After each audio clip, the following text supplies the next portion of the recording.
Hi, welcome to the Parenting Bridge podcast. I'm Dr. Michelle Alden, a licensed professional counselor, parent coach, and family therapist, and I'm here to help you to build a bridge to your best family possible.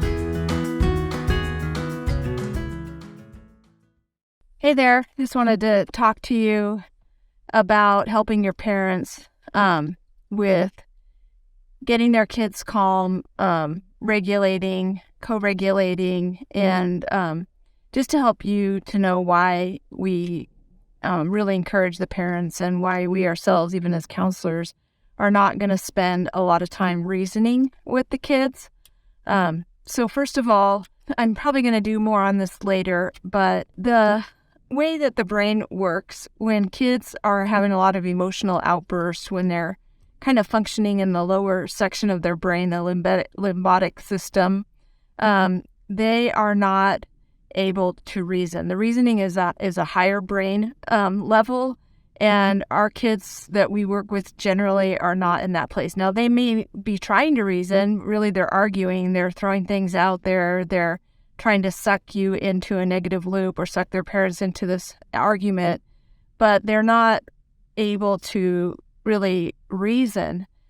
Some of that is on your mountain of escalation page. It talks about being at baseline and being calm and then being able to have teachable moments.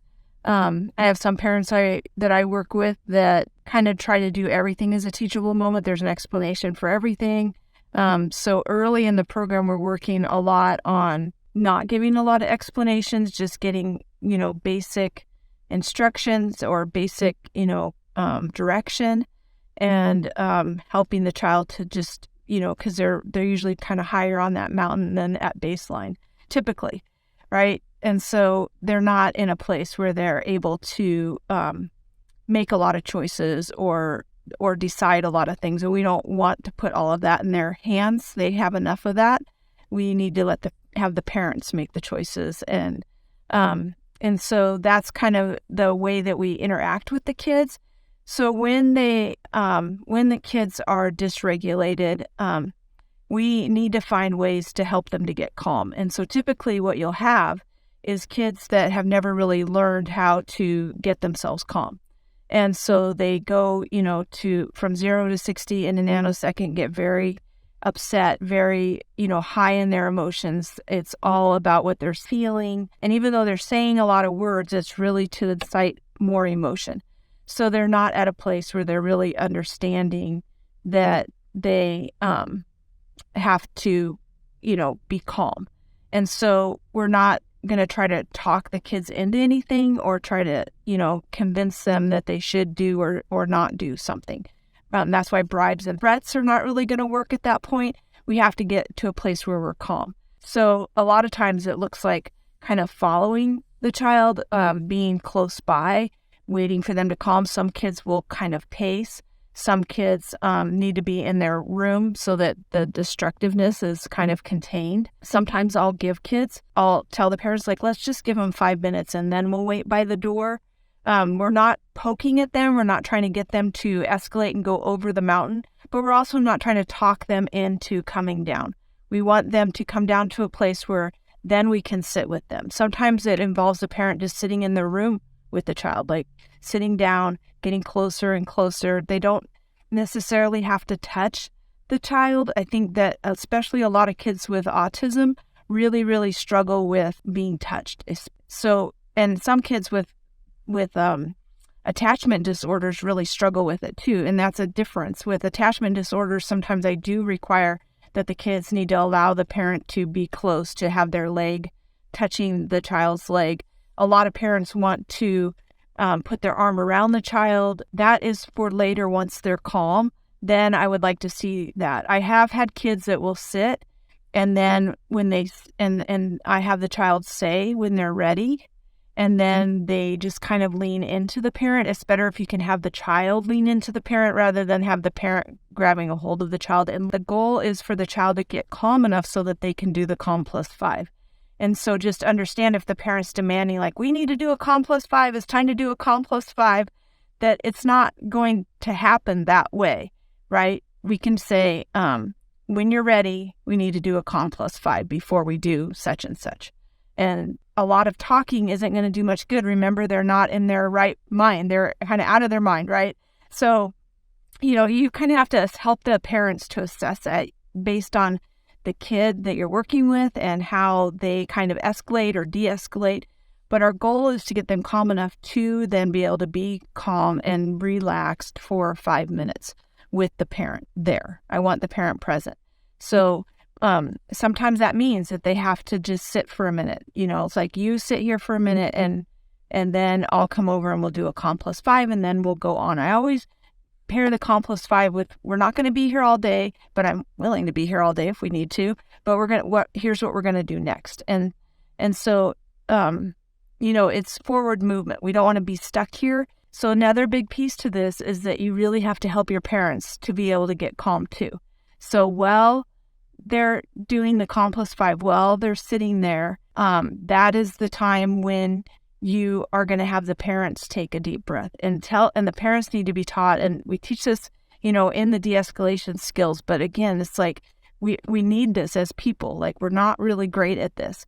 We have to get ourselves calm, and then the children will begin to get calm too. I have seen it so many times where the parent will take a deep breath, not tell the child to take a deep breath. Take a deep breath. They relax. They're present in the moment. They're not looking at their phones, but they're present in the moment and they're waiting and they're totally in tune with the child. Then they can feel the child take a deep breath. It's mirror neurons that go on in the brain. And the way that happens is that they are copying the parent. So if everyone in the room gets calm, including you as the therapist, there's a lot of times when I'm like, okay, Michelle, take a deep breath. Just wait this out with the parent. And I'm there to encourage the parent. The parent's there to encourage the child. And we're not reasoning. We're not talking. We're just getting calm. After the calm, there needs to be some kind of connection, hopefully. Not talking connection, but just, either towards the end of it where the child is leaning against the parent. Afterwards, I've had a lot of parents will get up and like, hey, let's have a hug. And then we're going to go do this. Again, we don't want to get stuck. We don't want to go back over all of this, but we want to keep moving forward. So just keeping in mind that we're keeping things moving forward. Then a lot of parents will ask like, well, what about what happened? Like when they were doing all this stuff and they were being destructive, we never deal with this. They never get in trouble for anything. It's still not time to reason about it. We're going to connect. We're going to redirect. We're going to move forward. And then if this is something that can be talked about later when there's, things are not going on, when the child is basically calm or there's not all the siblings around to say, yeah, you did this, blah, blah, blah, and it's just a calm moment, maybe then you might address it if it's something that always happens. Like, hey, I noticed, yesterday it just seemed kind of off, but can we move on? Are we going to be able to have, can we have a good day today? Or, things like that. I don't worry too much about that they didn't have consequences for what happened because who cares? Like we want it to stop. Like we want these kids to be able to get themselves calm. We don't want to revisit it and then create, other things that we're dealing with and not work on just doing the basics of getting calm and regulating. So really, help your parents to understand that and to see that it's not that the Calm Plus 5 is a punishment. It's just that in order to move forward, in order to do things, we have to be able to get ourselves calm. It's kind of interesting because in your neurotypical kids, like they can get really excited about things. They can get really emotional about things, but it's okay because they know they can come back from that.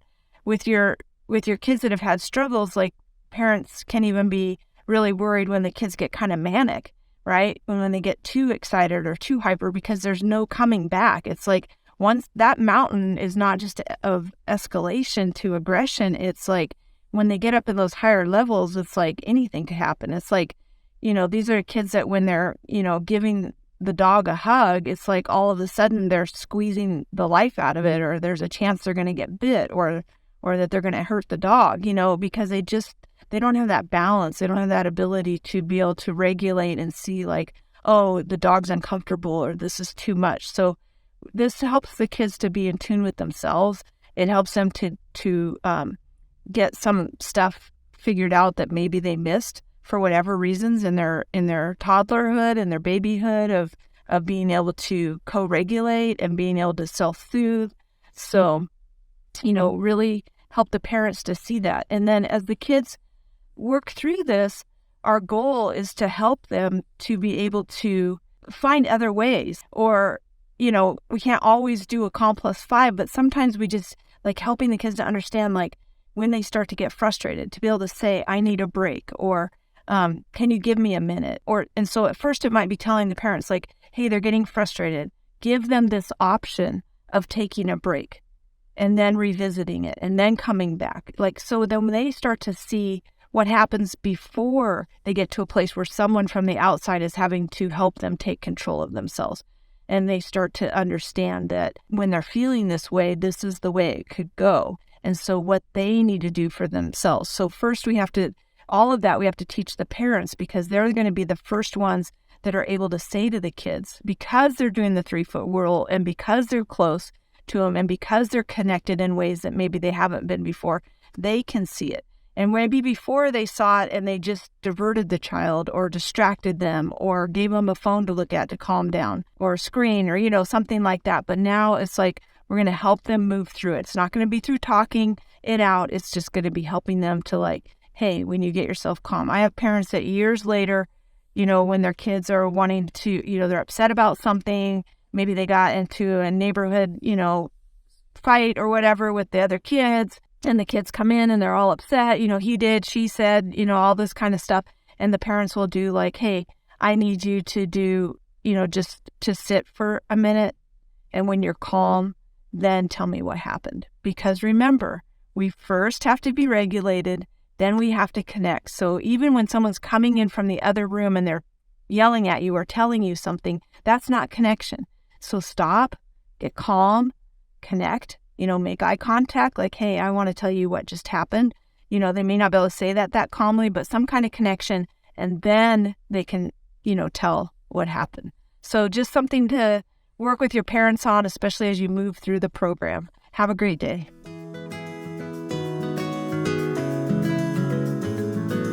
Thanks for listening to the Parenting Bridge podcast. For more about parenting and how to get started building a bridge to better behaviors, go to the show notes and click on the link to Healthy Foundations. If you would like to leave a comment or have questions for Dr. Michelle, there's a link in the show notes to do so. Thank you.